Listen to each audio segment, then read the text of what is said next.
네, 안녕하세요. 글로벌 제약을 담당하고 있는 이지연 연구원입니다. 2024년에 빅파마들에게서 주목해야 되는 트렌드는 첫 번째로는 비만 신약이고요. 두 번째는 알츠하이머 시장입니다. 2024년에 중장기적인 메가 트렌드인 비만 시장이 본격적으로 성장할 것으로 기대가 되고요. 알츠하이머 신약 시장 또한 본격적으로 개화할 것으로 기대가 됩니다. 네, 2024년에는 당장의 밸류에이션보다는 실적 개선과 그리고 또 성장 내러티브가 빅파마들에게 중요하게 작용할 것 같습니다. 우선 그림을 보시면 일라이 릴리와 노보노디스크를 제외하고는 비만 신약 내러티브에서 소외됐던 빅파마들의 밸류에이션은 좀 하락한 모습을 보였습니다.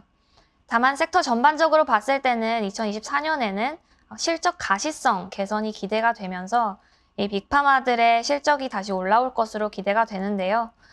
첫 번째로는 코로나19 기저효과가 사라지고 또 두 번째로는 이러한 빅파마들이 무거웠던 제너릭이나 컨슈머 헬스 사업부를 분사하면서 혁신 신약 중심의 외형 성장이 기대된다는 점입니다. 2024년에 그러면 성장 내러티브 측면에서는 비만 신약과 알츠하이머 신약의 그러한 메가 트렌드는 지속될 것으로 기대를 하고 있습니다. 우선 비만 신약 같은 경우에는 2030년까지 100조 원 정도로 성장할 것으로 기대가 되고요. 알츠하이머 시장 같은 경우에는 40조 원 정도로 2030년까지 성장할 것으로 계산이 됩니다. 그럼 비만 신약부터 빠르게 알아보자면 지금 내년에 두 번째 3세대 비만 신약인 릴리의 젯바운드가 출시가 됩니다.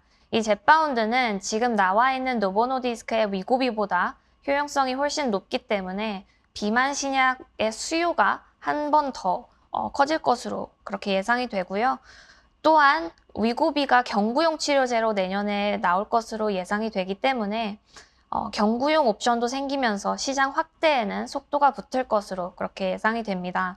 2024년에는 비만 신약 시장에서도 가장 중요한 포인트로 지금 부상되고 있는 적응증 대확장기의 서막이 시작될 것으로 보고 있는데, 다른 말로 하면은 2형 당뇨병에서 효과를 보였던 인크레틴 호르몬이 지금 비만 신약으로 허가가 되고 또 비만에서 비만과 관련된 각종 합병증에도 효용성을 보이면서 지금 적응증을 차차 넓혀가는 국면에 왔다라고 이해하시면 될 것 같습니다.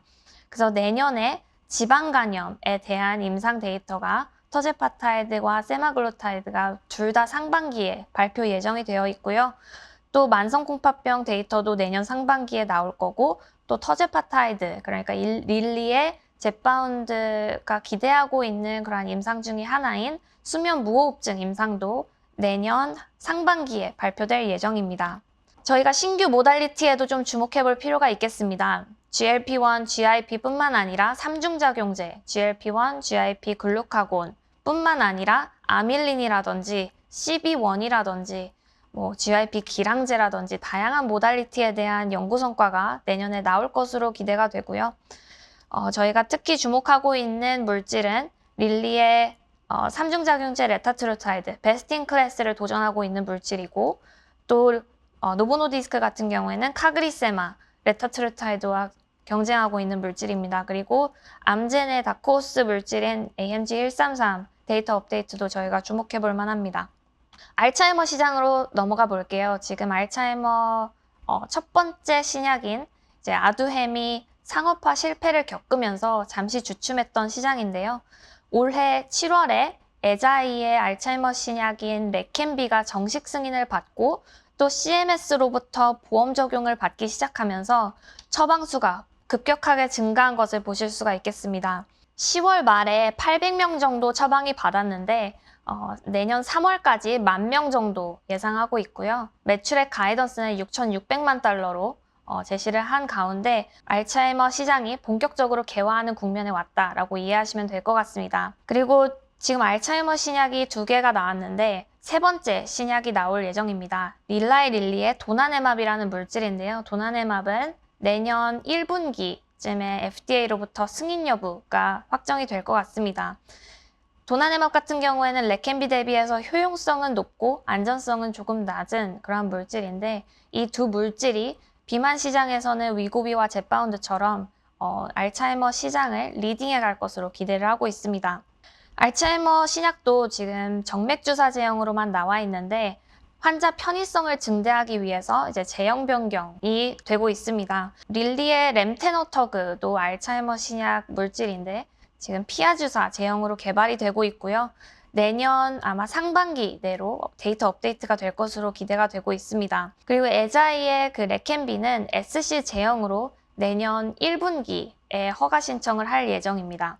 저희가 항암제 시장에도 주목을 해야 되는데요. 특히 주목해야 되는 물질은 키트루다입니다. 키트루다는 지난 3분기에 최대 분기 매출액인 63억 달러, 한화로 약 8조 원을 기록한 물질입니다. 키트루다는 머크의 주력 상품입니다.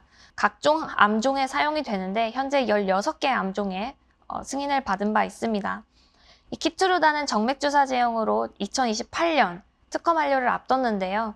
이게 머크의 주요 밸류에이션 디스카운트 요인으로 작용을 하고 있었습니다.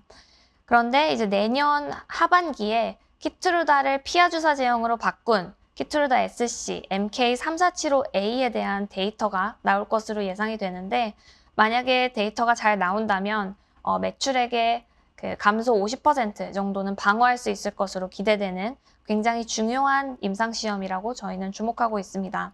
그래서 저희 글로벌 빅파마 투자 포인트를 말씀드리면 이제 첫 번째로는 혁신의약품 사업 중심으로 실적 가시성이 개선된다.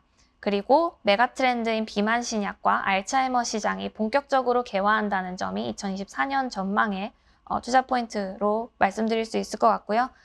네, 탑픽은 일라이 릴리와 노보 노디스크이고요. 관심 종목은 항암제 강자인 머크입니다. 네, 이렇게 2024년 글로벌 빅파마 전망 알아봤는데요. 앞으로도 많은 관심 부탁드립니다. 감사합니다.